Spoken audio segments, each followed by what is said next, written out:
Welcome back, everyone. We're ready to get started on Unit 2, and this unit is going to deal with how to explore data. So let's click here on this link for exploring data.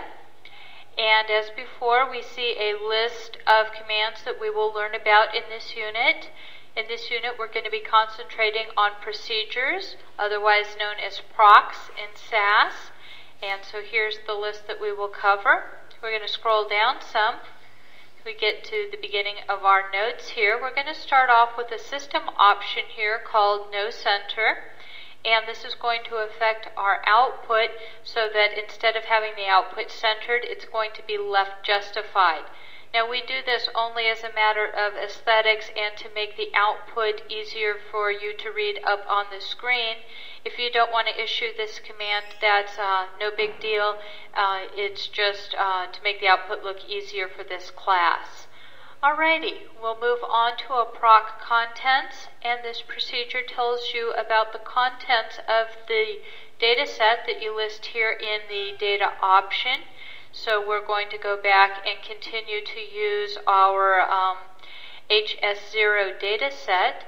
And so we will find out how many observations we have in the data set and how many variables and other information like that will be given to us by proc contents.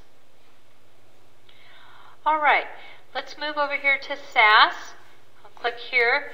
Now you see that I have altered the appearance of SAS on my copy of it. I have closed off the results and the Explorer windows that used to be over here on the side.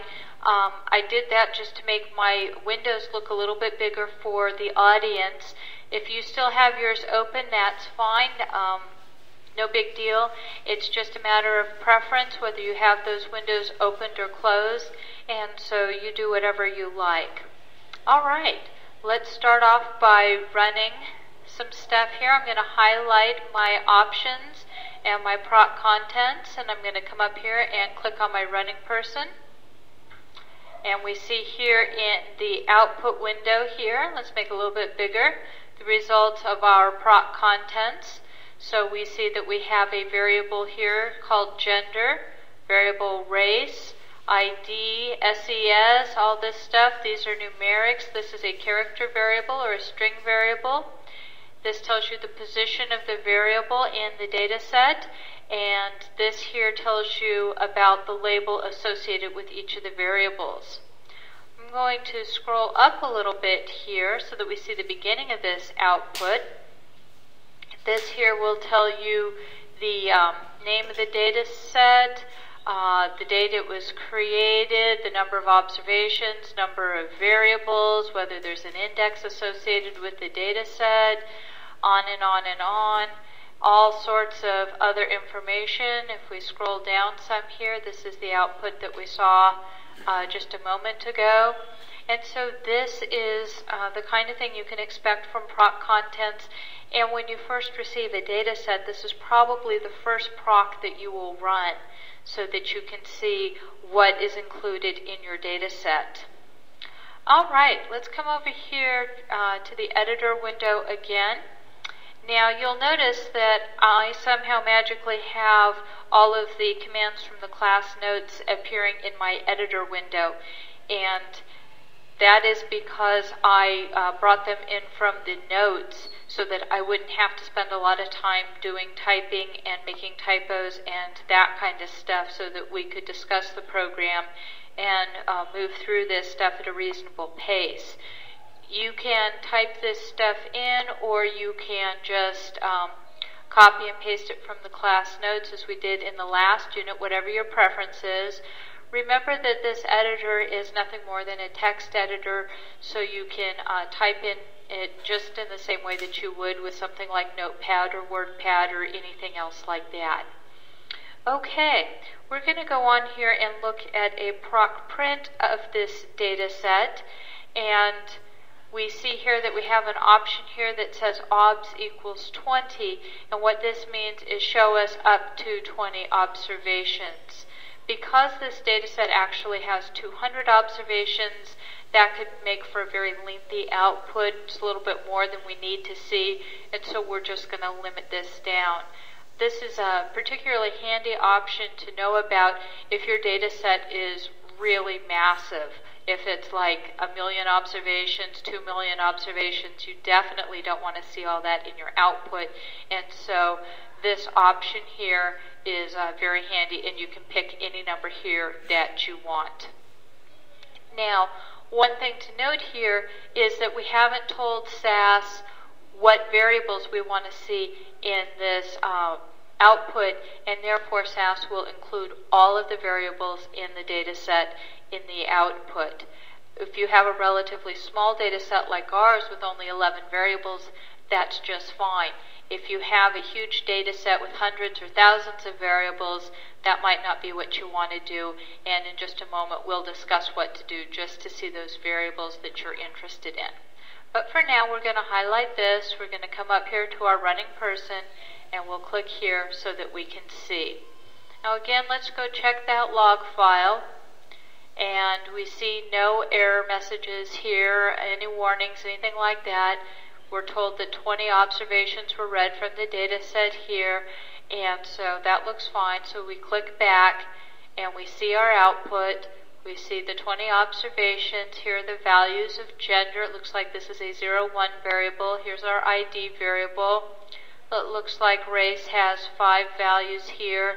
SES, it looks like it's got 3 values. School type looks like 2 values. Here's our character variable, or our string variable here, and then our test scores.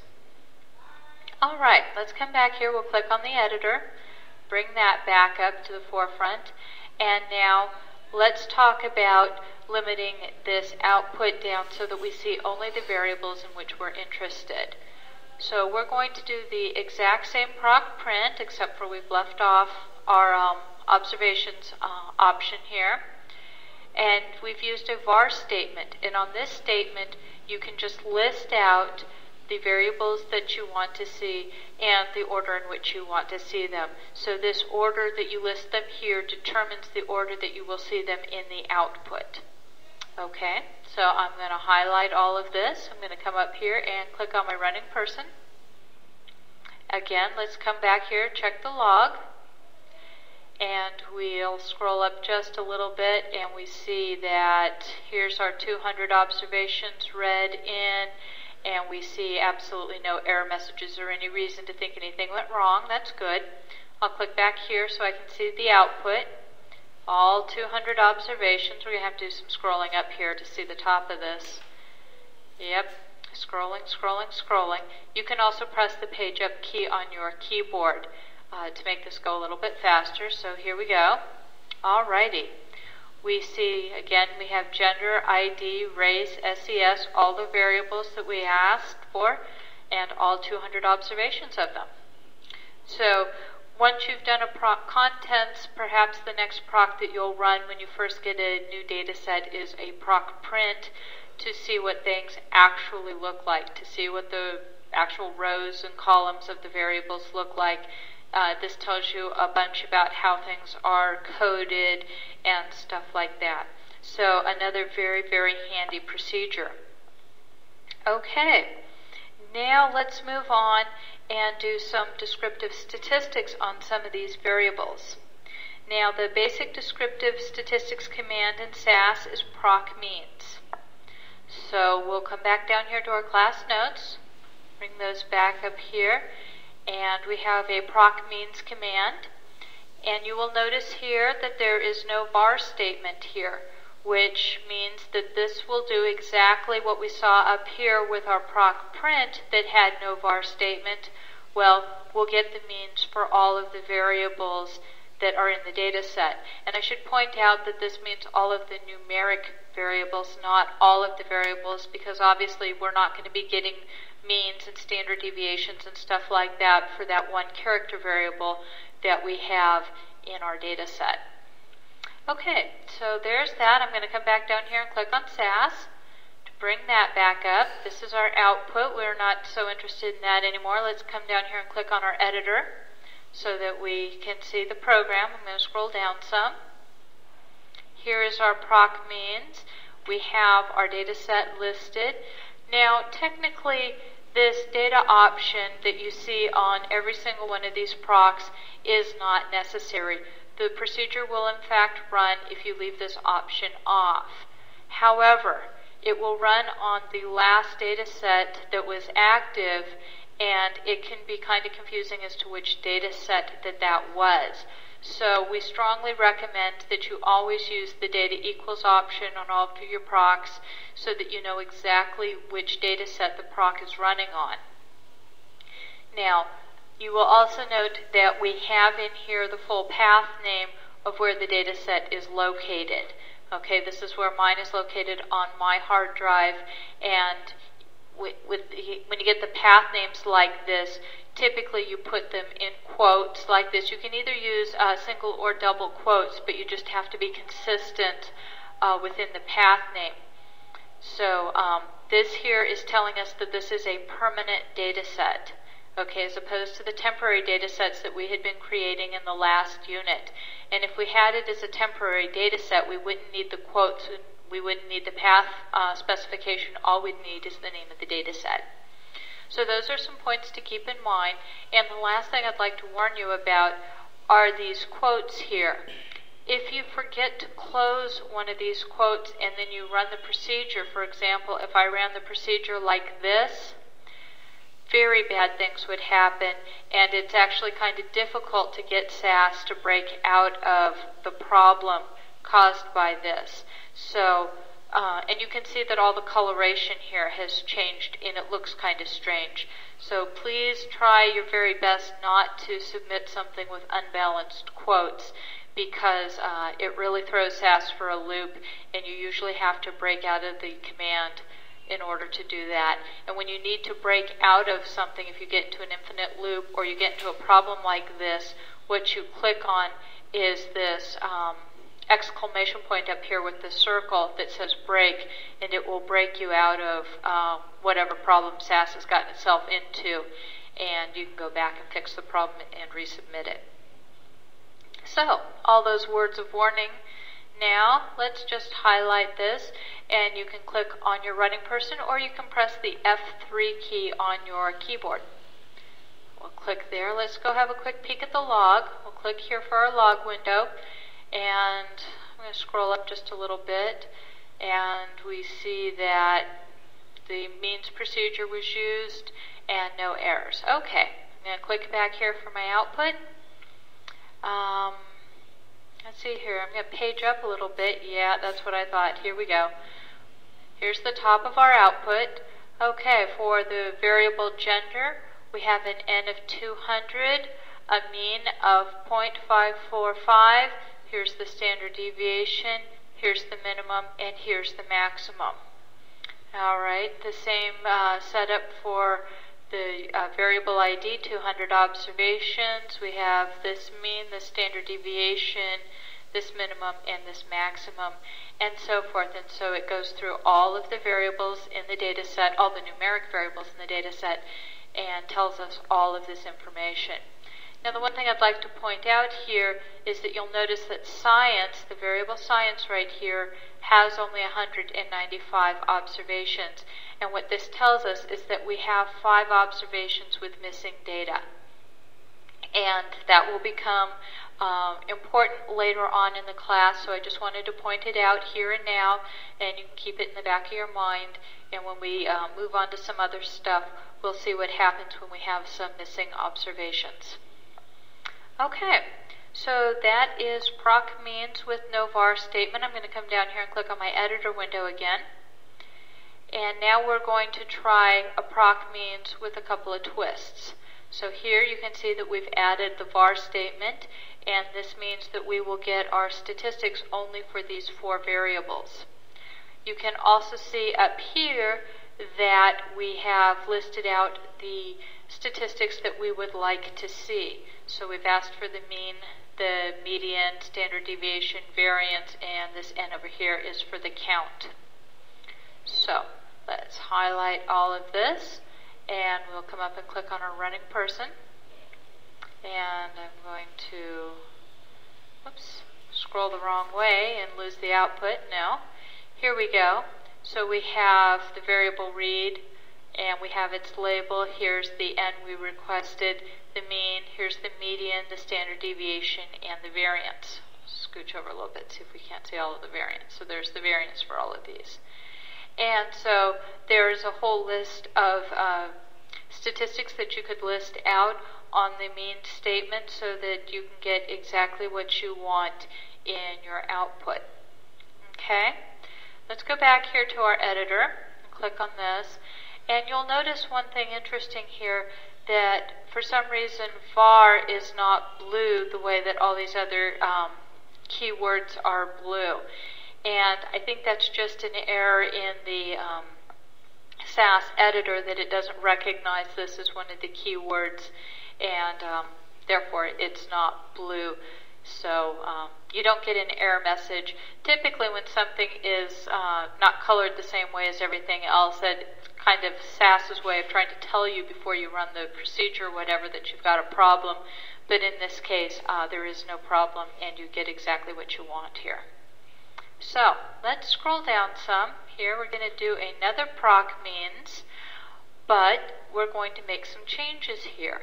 And the change we're going to make now is adding a where statement. And what this does is kind of subsets the data set on the fly. And so what we will see in our output are these statistics for these variables only when this condition is true. So only when the reading score is greater than or equal to 60. Okay? So let's highlight this, and we'll come over here to our running person. We will click on this, and we see here our output. Let's go back and check that log real quick. Click here, and we see no error messages, any warnings. Looks like everything ran okay. That's good. So we'll come back down here. We'll click on our output again.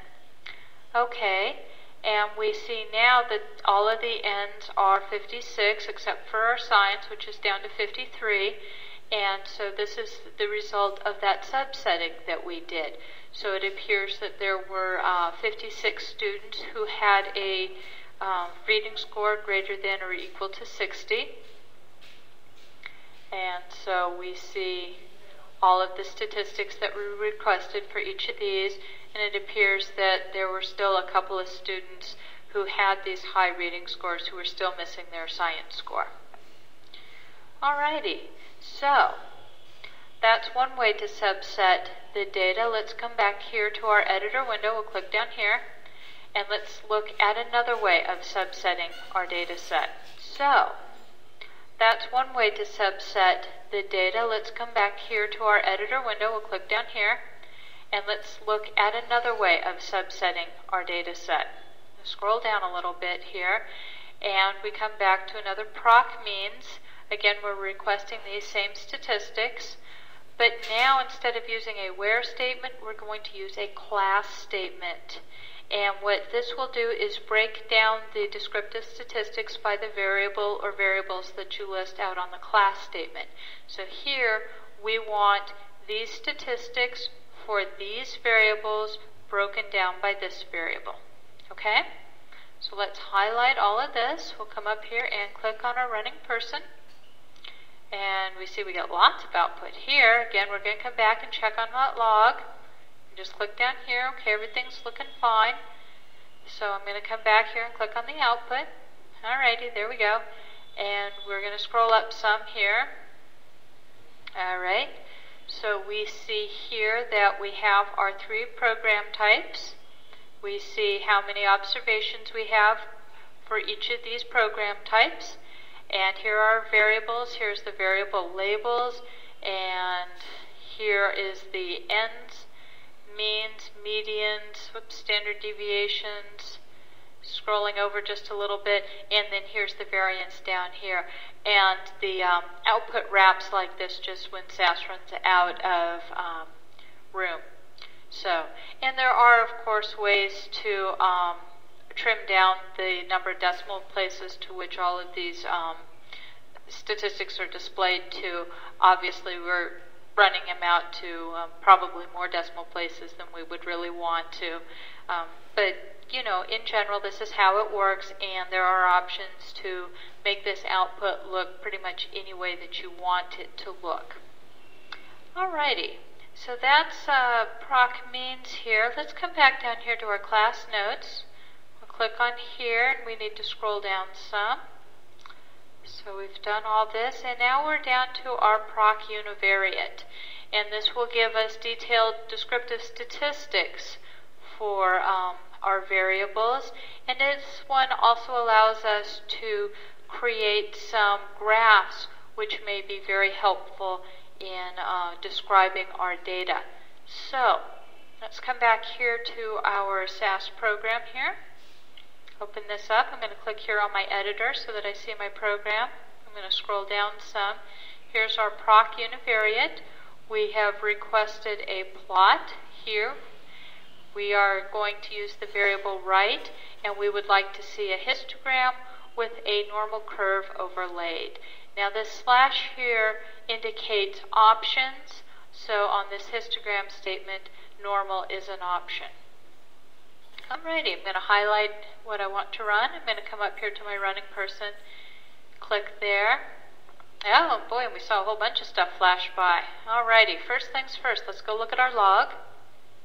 Okay, univariate procedure was used and no error messages. Okay, that's great. Let's come over here and look at the output. Looks like an awful lot of stuff. I'm going to press the page up key so that I can get up to the top of my output. There we are. So we have here the parameters, the symbols, their estimates, all of this stuff, goodness of fit for normal distributions. Oh my goodness, all sorts of output. Let's scroll down some more here. We see the percents observed and estimated. I'm going to press my page down key some. Where's the rest of the output? Is that all? Okay. So this is all the output out of this univariate, but where's our graph? Okay, come over here to your graph 1 window. Go ahead and click on that, and here is our histogram that we requested. This blue line is the normal curve overlay that we requested on that option. And so we can see that at least the way that this histogram is broken down, writing is not too normally distributed. It's not too bad, but it's not as good as it could be. So that's proc univariate. Now another common form of graph that is used for descriptive statistics is the box plot. And so we can make some box plots with, of course, proc box plot. Alrighty, so let's go back and have a look to see how we might do this. I'm going to click down here on my editor window. There we go. I'm going to scroll down some here. And so here's our proc box plot, our data option.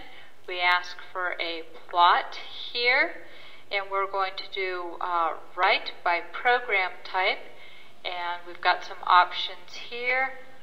Now before we get to the proc box plot though, we need to use proc sort to sort the data by program type so that SAS can break out the variable right by the variable program type. So we need to run both of these together, or at least you need to run the proc sort before you run the proc box plot. Alrighty, so we got all that highlighted. We're going to come up here and click on our running person. We do all of this, and we come back to the graph window. And you will notice that this does not look anything like a box plot. In fact, it looks very familiar, and it's that last graph that we made, and we kind of wonder what happened. Well, the only thing that happened is that you have yet to press the page down key on your keyboard. So go ahead and press that. And there you go. There are your box plots. Why the graph window defaults up there instead of scrolling down to the current graph, I don't know. But if you ever wonder what happened to your graphs, the first thing to try is pressing on page down.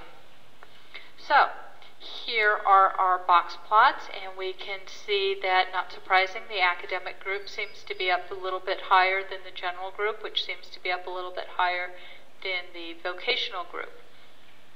Not a whole lot of surprise here. we see that our outliers are displayed with little boxes outside. And so this is what we get for the graphs. And let's go back here and check on our log. We'll click here. Okay. No errors showing up here. That's good. So let's come back here and look at the rest of the output. And we come over here and we see that, in fact, we have no other output. So all that proc box plot gives you are, in fact, box plots. So that kind of makes some sense. And so that's that. Other procedures that will give you descriptive statistics kinds of stuff, another common one would be proc freq. And this isn't proc weird or proc strange, it's short for proc frequency. So let's come back here to our editor window. We'll click down here. I'm going to scroll down some. And here is our first proc freq.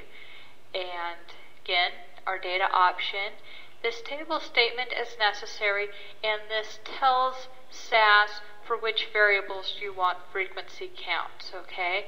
You can see it as table or tables. You can have it with the plural. If you add the S in there, you see that it remains blue. There's no error. You can run it either way, okay?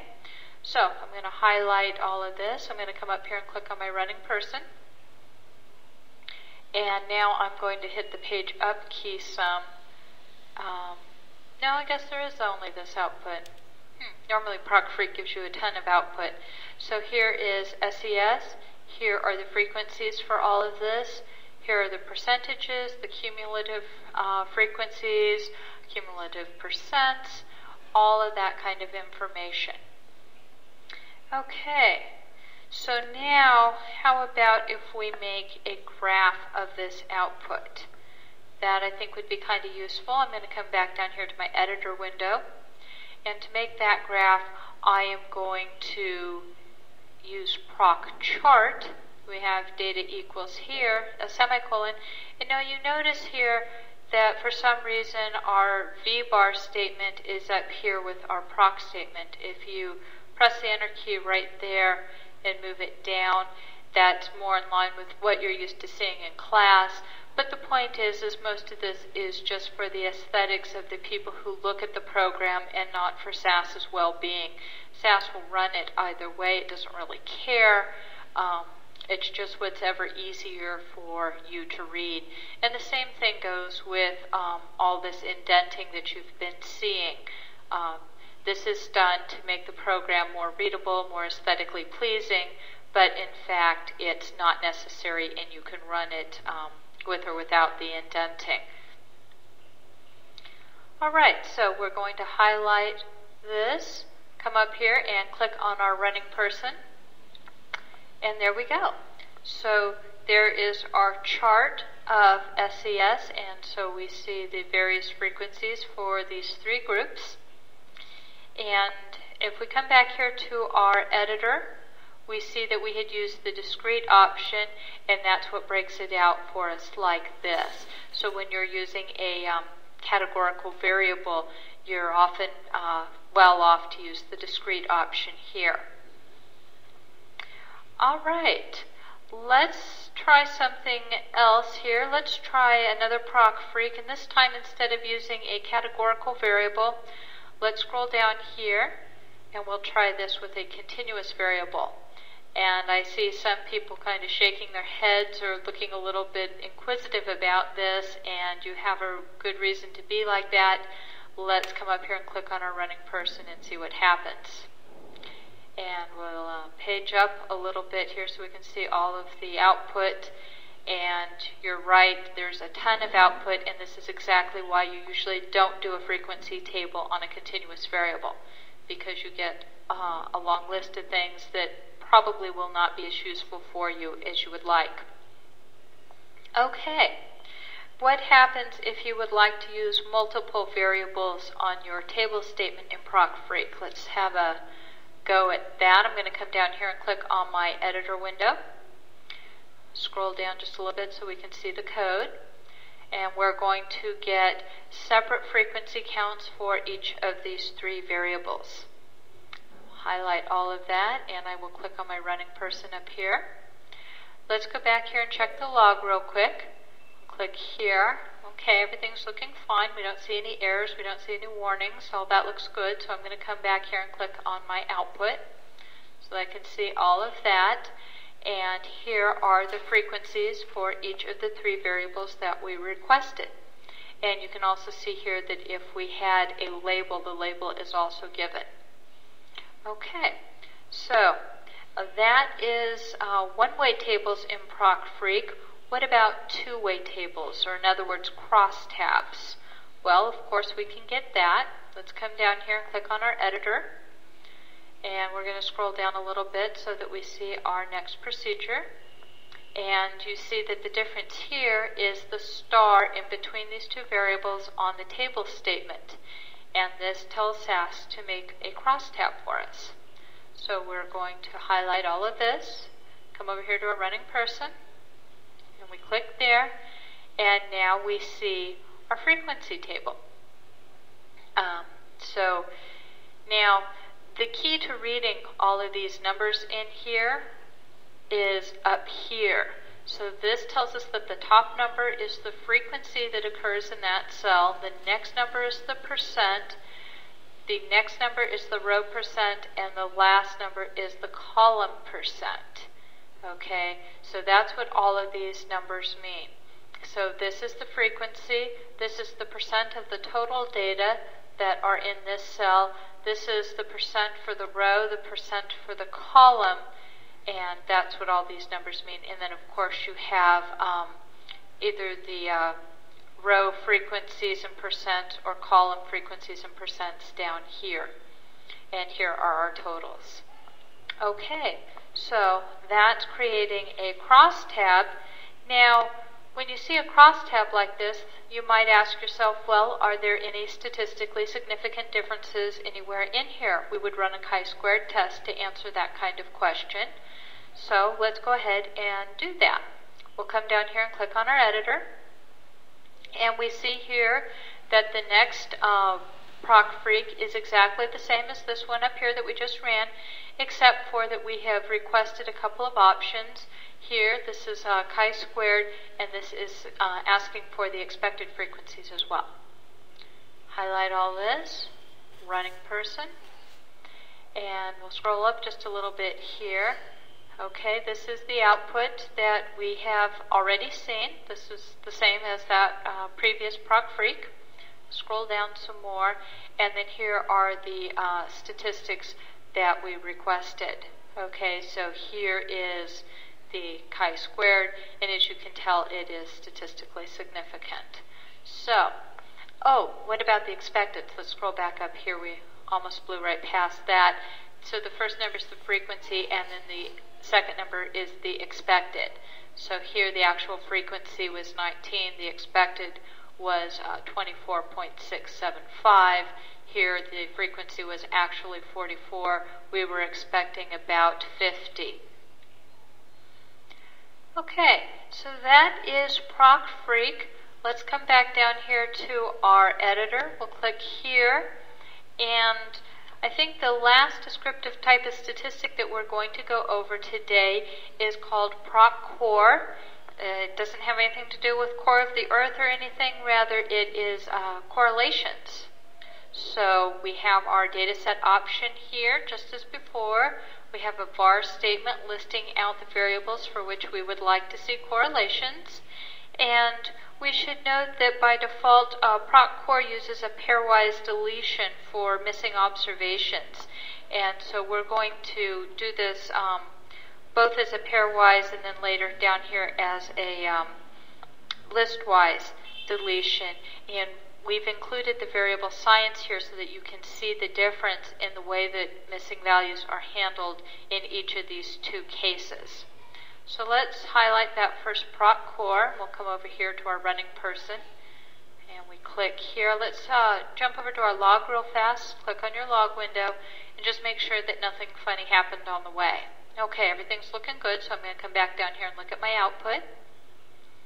Okay, so I don't see the top of my output. I'm going to press page up. Okay, there we go. Here's the top of the procedure output here. And we can see that we have the 3 variables that we requested, some simple statistics here, and then we scroll down a little bit more to see our actual correlations. And so here, this is right with right. Obviously, that correlation's 1, and we use 200 observations here. Here we have science with right, and we see that 195 observations got used here. 195 observations got used in the correlation between science and read, and this is because science had those 5 missing observations that we talked about earlier. And all these other correlations are based on 200 observations here. Okay, so that's one way of doing it. Let's come back to our editor, click here, and now we're using the no miss option, and let's see how things are a little bit different. I'm going to highlight all this, click on the running person, and now we see that we do not have the ends displayed down here. Rather, we have the note up here saying that all of the correlations are based on an N of 195.